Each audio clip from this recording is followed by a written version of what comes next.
حضرتك شيعي ولا سني؟ لا، أنا كنت شيعي. كنت شيعي. وأنا صار لي أنا من جنوب لبنان. نعم. وما راح أقول اسمي. نعم، لا لا، ما تقولش اي لكن معلومات سميت عني. حالي عمر. ما تقولش اي لكن معلومات عني، سميت حالي اتفضل. عمر. بعرف. لكن اتفضل. سميت حالي عمر. اتفضل. ما شاء الله، اتفضل. أنا أنا كنت أنا كنت شيعي. أنا عمري 51 سنة. نعم. كنت شيعي و... وإلي صديق سني من قرية جنوبية سنية هي كاملة. نعم. آه، فكان أيام عاشوراء الله لا يعيدها، لا علينا ولا عليكم. فأنا كنت مثل أي شيعي يشتم أصحاب الرسول، نعم.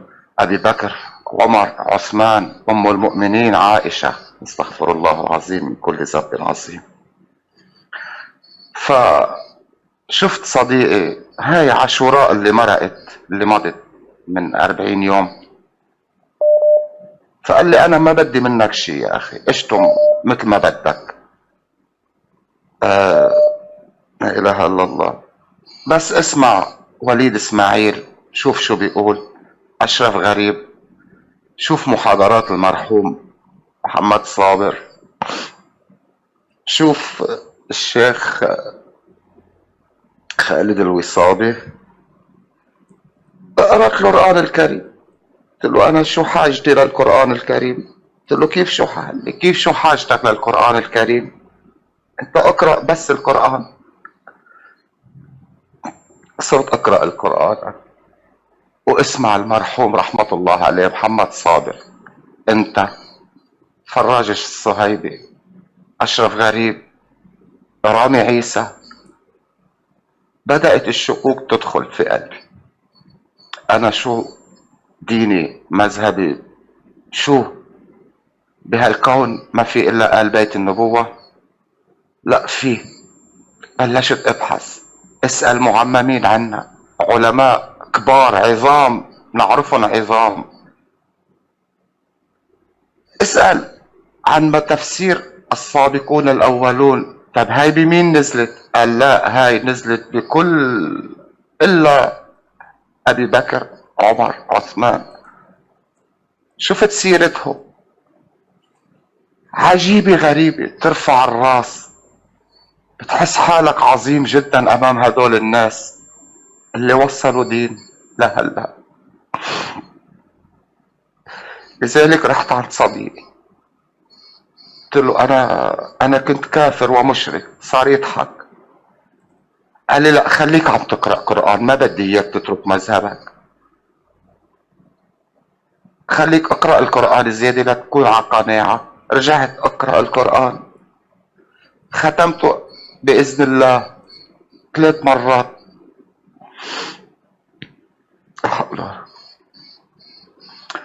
فازدادت قناعة أكثر إنه الإمام علي مش مذكور، ما حدا من آل بيت النبوة.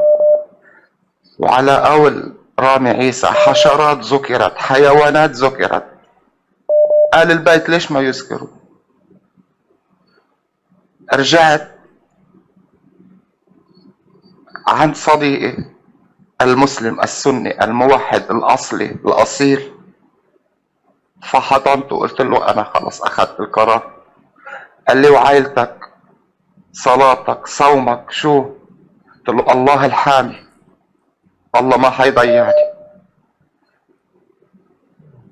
مثل ما قال الرسول عليه الصلاة والسلام الله لا يضيعه، أنا ما حيضيعني.